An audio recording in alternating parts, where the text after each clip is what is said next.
వచ్చిన పెద్దలను బట్టి నేను దేవుని స్తుతిస్తూ వారికి హృదయపూర్వకమైన వందనాలు తెలియచేస్తున్నాను. మరి దేవుని వాక్యాన్ని గురించి మరొకసారి మరి ధ్యానించడానికి దేవుడు మనకి మంచి అవకాశం ఇచ్చారు.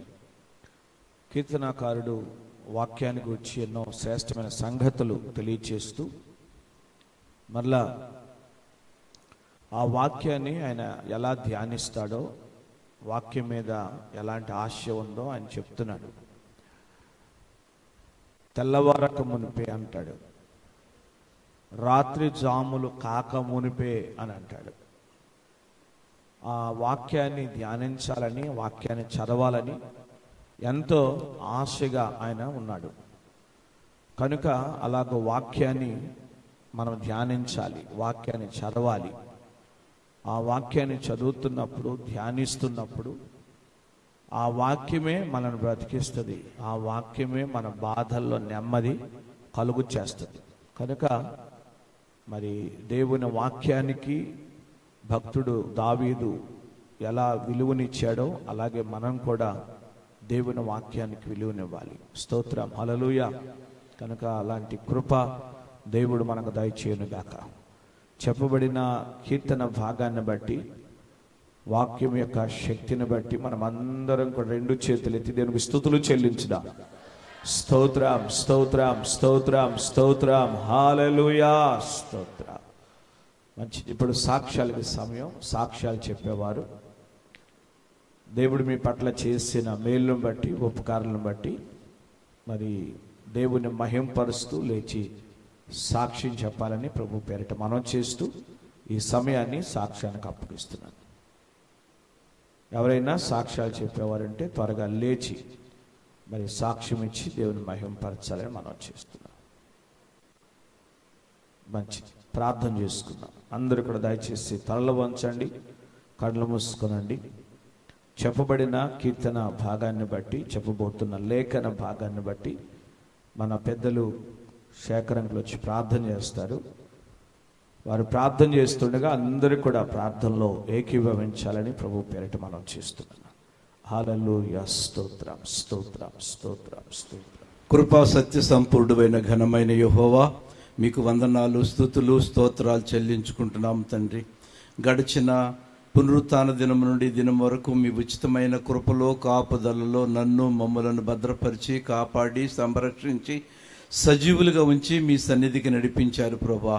మీరు అనుగ్రహించిన ఈ భాగ్యాన్ని బట్టి మీకు శతకోటి స్తుతులు, స్తోత్రాలు చెల్లించుకుంటున్నాము. పాటల ద్వారా మహిమ పొందినటువంటి దేవా మీకు స్తోత్రాలు. ఆరాధన ద్వారా మీరు మహిమ పొందారు ప్రభా. తిరిగి ధ్యాన భాగం నుండి మీకు దాసుని నిలువబెట్టుకుని ఆయన దావీదు గారి అనుభవాలు మాకు నేర్పించారు ప్రభా. స్తోత్రాలు. తెల్లవారక మునిపే నేను మొర్రపెట్టుతున్నాను అంటున్నాడు ప్రభా. రాత్రి జాములు కాక మునిపే నీ వాక్యాన్ని నేను ధ్యానిస్తున్నాను అంటున్నాడు ప్రభా. నీ మాటల మీద ఆశ పెట్టుకున్నాడంట ప్రభా.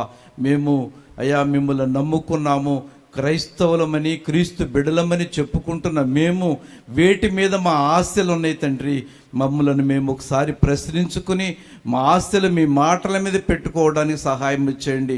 కీర్తనాకారుడు కలిగిన అనుభవాలు మేము కలిగి ఉండటానికి సహాయం చేయండి. మీ వాక్యాన్ని నిత్యము ధ్యానించే వారముగా చేయండి నాయన. అయ్యా మీకే వందనాలు, స్తోత్రాలు. ధ్యాన భాగాన్ని అందించినటువంటి మీ దైవ దాసులను ప్రభా మీరు అభిషేకించండి. అయ్యా క్షేమాన్ని, ఆరోగ్యాన్ని, దీర్ఘాయువు దయచేయండి.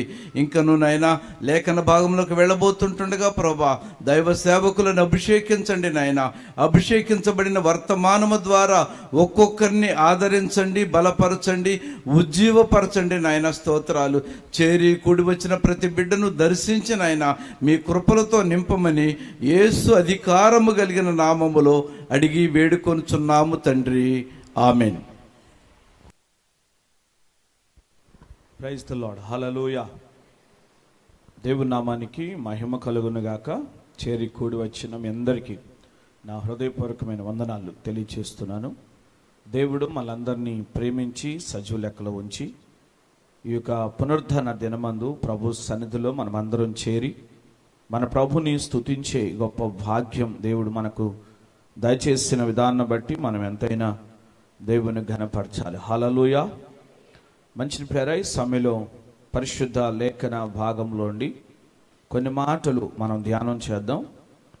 పరిశుద్ధ గ్రంథములో నుండి మత్తయి సువార్త 6వ అధ్యాయం, మత్తయి సువార్త 6వ అధ్యాయం 24వ వచనాన్ని మనం చదువుకుందాం. ఎవడును ఇద్దరు యజమానులకు దాసుడుగా ఉండనేరడు. అతడు ఒకని ద్వేషించి ఒకని ప్రేమించును, లేదా ఒకని పక్షముగా నుండి ఒకని తృణీకరించును. మీరు దేవునికిని సిరికిని దాసులుగా ఉండనేరరు. చాలు. ప్రభునందు ప్రేర, మనం మత్తయి సువార్త 6వ అధ్యాయాన్ని మనం ధ్యానిస్తున్నాం. ఈ అధ్యాయములో నుండి ప్రభువు మనకు ఎన్నో విషయాలు బోధిస్తూ ఉన్నాడు. పరిశుద్ధాత్మ దేవుడు మనతో మాట్లాడుతున్నాడు. కొన్ని లోతైనటువంటి విషయాలు, అనుభవాలు ప్రభు మనకు నేర్పిస్తున్నాడు.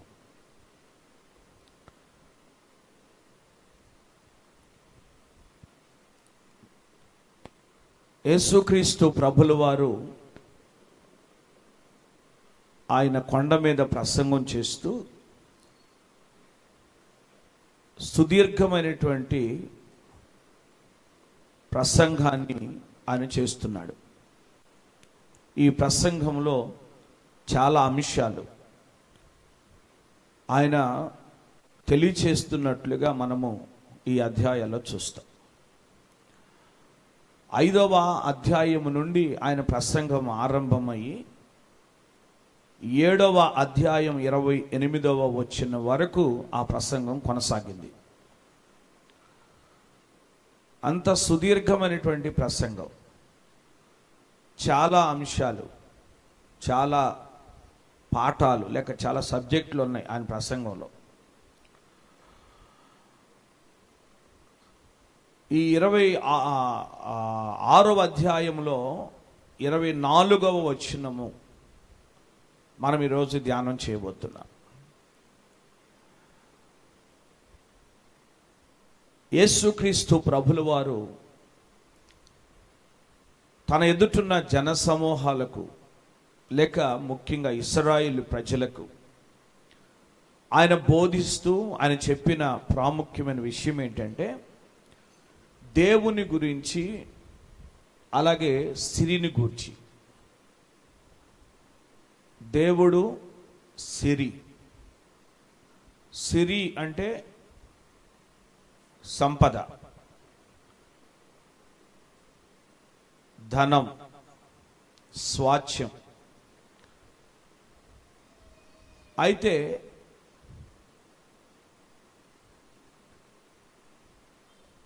ఒక వ్యక్తి లేక ఒక సేవకుడు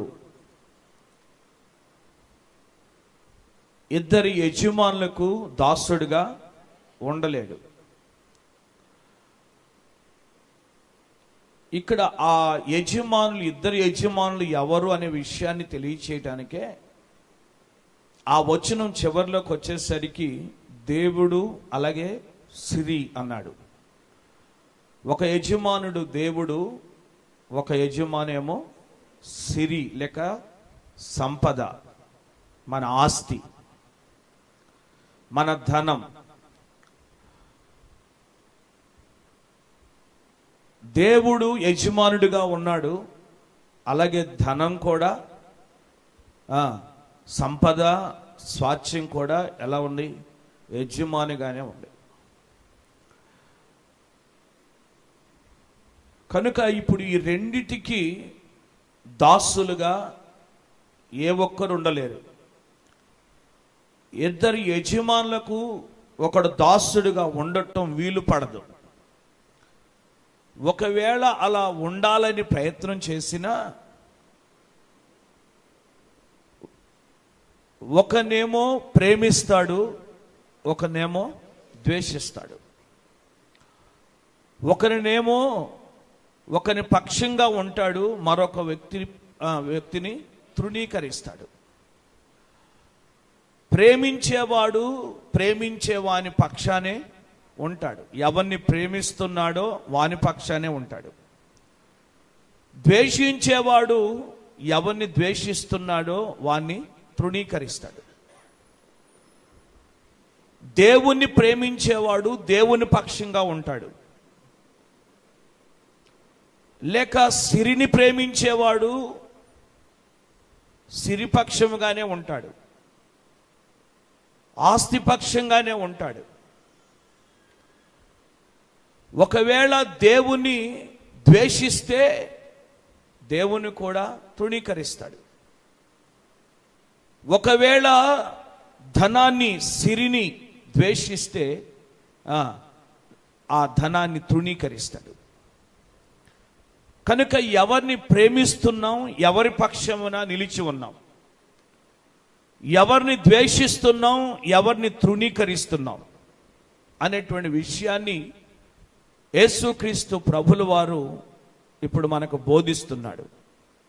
ఈ వాక్యాన్ని మనం గ్రహించాలి.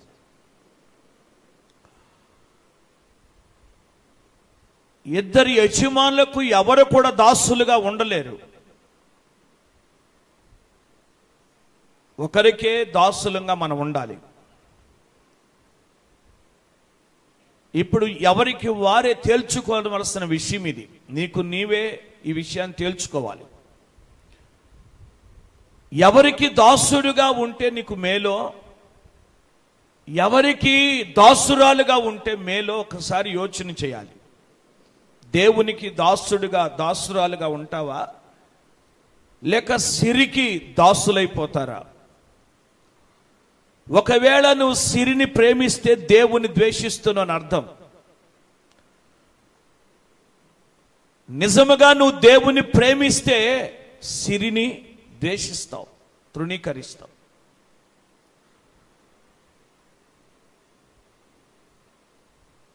ఏ అనుభవంలో మనం ఉన్నాము అనేటువంటి విషయాన్ని ఈరోజు మనము తేల్చుకోవాలి. ఏది మేలుకరమైంది, ఎవరికి దాసులుగా ఉండటం మేలుకరం, ఎవరికి మనల్ని మనం అప్పగించుకోవటం మేలుకరం, ఆ విషయాన్ని మనము ఎంతైనా గ్రహించవలసినటువంటి అవసరం ఉంది.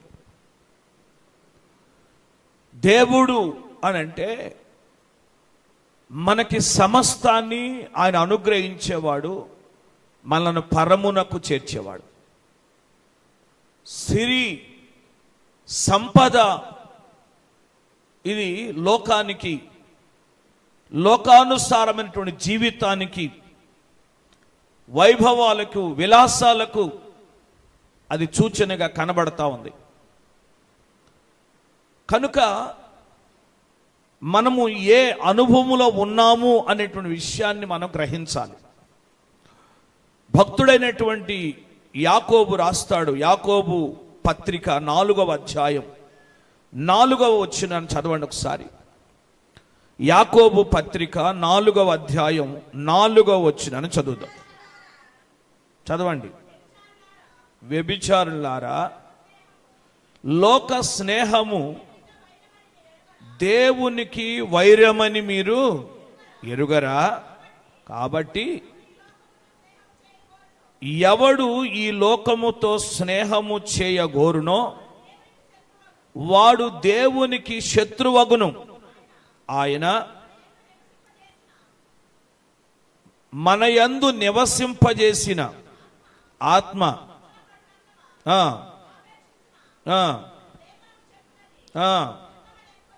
దేవుని స్తోత్రం, హల్లెలూయా.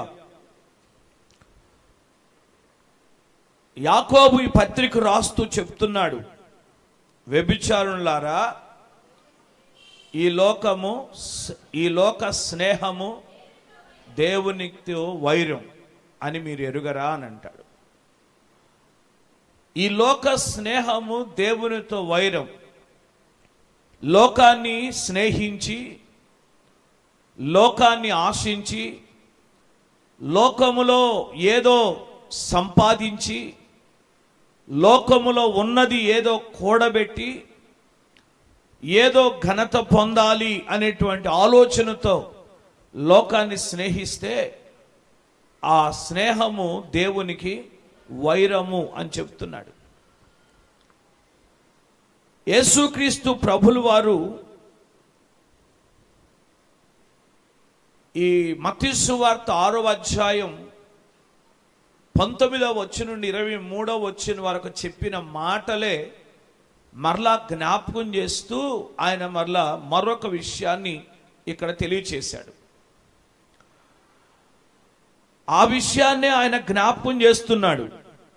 ఏమని అనంటే, ధనమును గూర్చి భూమి మీద మీ కొరకు ధనము కూర్చుకొనవద్దు అని చెప్పినటువంటి విషయాన్నే మరలా జ్ఞాపకం చేస్తున్నాడు. భూమి మీద నీ కొరకు కూర్చుకున్న ధనం, సంపాదించుకున్న స్వాస్థ్యం, అదంతా కూడా లేక ఆ సిరి ఏమాత్రము కూడా నీకు మేలుకరమైంది కాదు అనేటువంటి విషయాన్ని ఆయన ముందుగానే 19వ వచనం నుండే ఆయన తెలియచేశాడు. కనుక ఇప్పుడు దేవునికి దాసులమా, సిరికి ధనమునకు లోకానికి దాసులమా,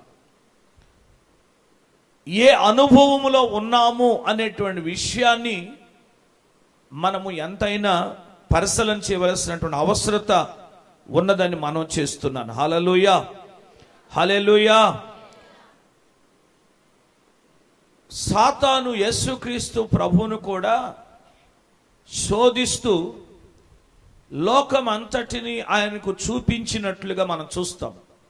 మత్తయి సువార్త 4వ అధ్యాయంలో 8, 9 వచనాలు మనం చదివితే, మరల అపవాది మిగుల ఎత్తైన ఒక కొండ మీదికి ఆయన తోడుకొని పోయి ఈ లోక రాజ్యములన్నిటినీ వాటి మహిమను ఆయనకు చూపి, నీవు సాగిలపడి నాకు నమస్కారం చేసిన ఎడల వీటన్నిటిని నీకిచ్చేదనని ఆయనతో చెప్పాడు.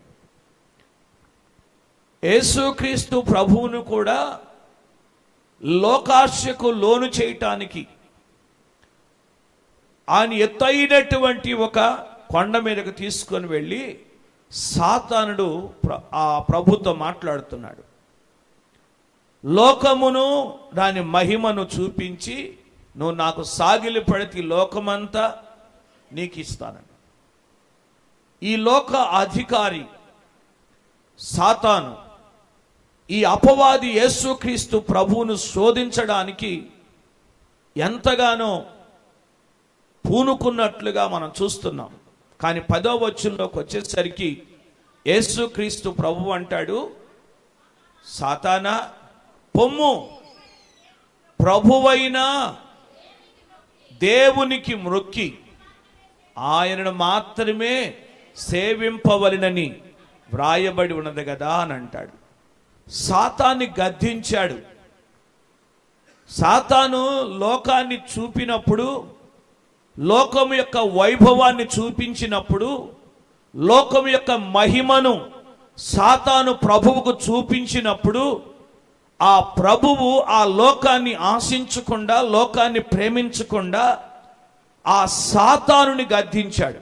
లోకాన్ని చూపించిన సాతాన్ని, లోకం యొక్క వైభవాన్ని, లోకం యొక్క మహిమను చూపించిన సాతాన్ని ప్రభు గద్దించాడు. సాతానా పొమ్ము, ప్రభు అయిన నీ దేవునికి మాత్రమే నీవు మొక్కాలి, ఆయనకు మాత్రమే నమస్కారం చెయ్యాలి అని రాయబడింది కదా. నీకు సాగిలి పాడటం ఏంటి అంటే, లోక వైభవాన్ని చూసి, లోకం యొక్క మహిమను చూచి దాన్ని అనుభవించాలి, దాన్ని పొందాలి అనేటువంటి ఆలోచన ఎవరికైనా వచ్చింది అని అంటే వాడు సాతానికి లోబడినట్లే, సాతానికి సాగిలపడినట్టే. లోక వైభవాన్ని చూచి లోకాన్ని ఆశిస్తే, లోక సంపదను చూసి ఆశిస్తే సాతానికి సాగిలపడినట్లే. కనుక అందుకొరకే సాతాన్ని ప్రభువు గద్దించినట్లుగా లేఖన భాగంలో మనం చూస్తున్నాం. దేవునికి స్తోత్రం, హల్లెలూయా. కనుక ప్రభునందు ప్రేర, అందుకొరకే లోకాన్ని స్నేహించొద్దు. లోక స్నేహము దేవునికి వైరము. లోక స్నేహము దేవునికి వైరం. లోకాన్ని ప్రేమించేవాడు దేవుని ప్రేమించడు. లోకాన్ని ప్రేమించేవాడు దేవుని ప్రేమించడు. ఒకవేళ దేవుని ప్రేమించటలేదు అనంటే దేవుణ్ణి ద్వేషిస్తుడని అర్థం, దేవుణ్ణి తృణీకరిస్తుడని అర్థం. కనుక నిన్ను పుట్టించిన వాడు దేవుడు, నిన్ను నిర్మించిన వాడు దేవుడు, తల్లి గర్భములో నుండి నిన్ను ఉద్భవింప చేసిన వాడు దేవుడు. సమస్తము ఆయన మూలముగా కలిగి ఉన్నది ఏదియో ఆయన లేకుండా కలుగలేదు. మనలను ఆయన పుట్టించెను, మనం ఆయన వారము అని వ్రాయబడిన వాక్యం. స్తోత్రం, హల్లెలూయా.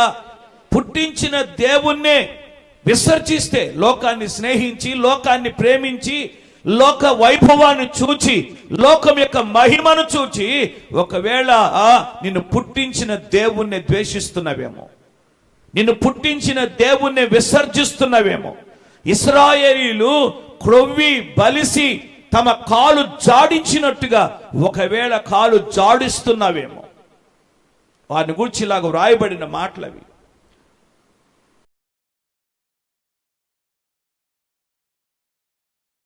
ఎవరు చూపించలేని ఇలాలో